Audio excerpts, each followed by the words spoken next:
Hi friends, எல்லாரும் எப்படி இருக்கீங்க? இன்றைக்கி உங்களுக்கு மோர்களி பண்ணி காட்ட போகிறேன். இது ட்ரெடிஷ்னல் டிஃபன்.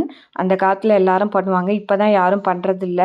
அதனால் நீங்களும் பண்ணுங்கள், சூப்பராக இருக்கும். இதை டிஃபனாக யூஸ் பண்ணலாம், நைட் டின்னராக இல்லை ஈவினிங் ஸ்நாக்ஸாக கூட யூஸ் பண்ணலாம். இதுக்கு தேவையான பொருட்கள் என்னென்னு சொல்கிறேன். அரிசி மாவு எடுத்து வச்சுருக்கேன், கடலைப்பருப்பு, உளுத்தம்பருப்பு, கடுகு, உளுத்தம்பருப்பு எடுத்திருக்கேன், கடுகு, அப்புறம் காஞ்ச மிளகா இல்லை பச்சை மிளகா, கருவேப்பிலை, அதுக்கப்புறம் மோர் மிளகா. மெயின் மோர் மிளகா இருந்தால் கட்டாயமாக போடுங்க, இல்லைன்னா பச்சை மிளகாவும் காஞ்ச மிளகாவும் போடுங்க. என்கிட்ட மோர் மிளகா இருக்குது, அதனால் மோர் மிளகா போடுறேன். இப்போ இதை எப்படி பண்ணணும்னு சொல்கிறேன். அரிசி மாவு எடுத்து வச்சு அது 1.5 கப்பு, இந்த கப்பால் 1.5 கப்பு அரிசி மாவு எடுத்து வச்சுருக்கேன். இப்போ 1 கப்பு போட்டாச்சு, இன்னொரு 1/2 கப்பு போடுறேன். இதே கப்பால் 1.5 கப்பு வந்து தயிரும் மோரும் மிக்ஸ் பண்ணி ஊற்றுங்க. மோர் இருந்தால் ஈஸியாக இருக்குது. இப்போ நான் தயிரும் இருக்கிறதுனால மிக்ஸ் பண்ணி ஊற்ற போகிறேன் அந்த கப்பால். இப்போ இதுக்கு தேவையான உப்பு, இந்த மோர்களிக்கு தேவையான உப்பு, பெருங்காயம் கொஞ்சம் நிறையா போடுங்க, அப்போ தான் நல்லா டேஸ்ட்டாக வாசனையாக இருக்கும். வாசனையே பெருங்காயம் தான். இந்த தயிரை எடுத்து ஊற்றிக்கிறேன். இந்த கப்பால் 1.5 கப்பு மோரும் தயிரும் மிக்ஸ் பண்ணி ஊற்றுறேன். அப்புறம் மோர் ஊற்றுறேன். இதை நல்லா மிக்ஸ் பண்ணிவிட்டு இதுக்கு தேவையான தண்ணி ஊற்றுவோம். நீர்க்க இருக்கணும், அதனால் இதால் 2.5 கப்பு தண்ணி ஊற்றுறேன். நான் இதால் 2.5 கப்பு தண்ணி ஊற்றிருக்கேன். பாருங்கள், இப்போ கெட்டியாக இருக்கும். நம்ம நல்லா நீர்க்க கரைக்கணும். ஃபுல்லும் கரைச்சிட்டு உங்களுக்கு காட்டுறேன். இந்த பாருங்கள், இந்த ஸ்டேஜ் இது மாதிரி தோசை மாவோட இன்னும் கொஞ்சம் நீர்க்க இருக்கணும், அப்போ தான் வேக வேக நல்லாயிருக்கும். இந்த பாருங்கள், இது மாதிரி நீர்க்க கரைச்சிங்க. இப்போ தேவையான பொருட்கள்லாம் உங்கள்கிட்ட சொல்லியாச்சு. ஒரு அடி கனமான இலுப்பச்சட்டியில் நல்லெண்ணெய் ஊற்றணும். நல்லெண்ணெய் தான் இதுக்கு ஊற்றணும். சன்ஃப்ளவர், கடலெண்ணெய்லாம் ஊற்றிடாதீங்க, நல்லெண்ணெயில் தான் இது டேஸ்ட்டாக இருக்கும். நிறையா நல்லெண்ணெய் ஊற்றணும், அப்போ தான் இந்த மோர்களி நல்லாயிருக்கும். இல்லைன்னா மாவு கலரி வச்சு கட்டுறாப்புல அது மாதிரி ஆகிடும், டேஸ்ட் இல்லாத. அது குழந்து இருந்தால் நல்லா இருக்காது. களின்னு சொல்லுவாங்க, ஆனால் நிறையா எண்ணெய் ஊற்றணும். பாருங்கள், கடலைப்பருப்பு, உளுத்தம்பருப்பு 1/2 டீஸ்பூன் போட்டுட்டு அது கொஞ்சம் நல்லா செவரட்டும்.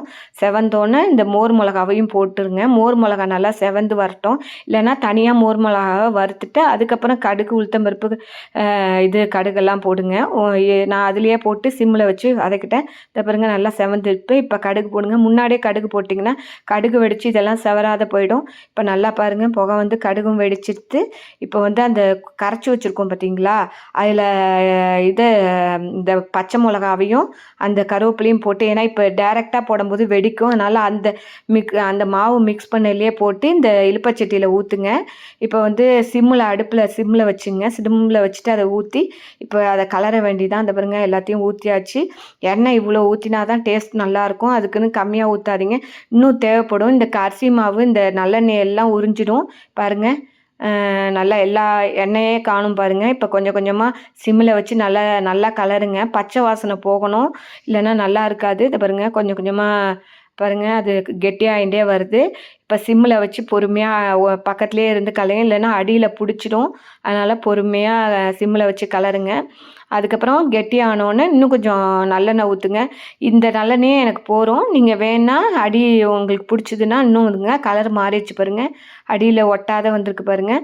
ஒட்டினாலும் நல்லாயிருக்கும். அது வந்து அடியில் சுரண்டி அந்த இதுக்கும் பாருங்களேன், பொருன்னு இருக்கும். அது ரொம்ப டேஸ்ட்டாக இருக்கும். இப்போ கை ஒட்டாத வந்திருக்கு பாருங்கள். இந்த ஸ்டேஜில் வந்து நம்ம ஆஃப் பண்ண வேண்டியதான். சுவையான மோர்களி ரெடி. இப்போ இதை வந்து ஒரு தட்டில் போட்டு சூடு ஆறினோடனே நம்ம துண்டை போடலாம்.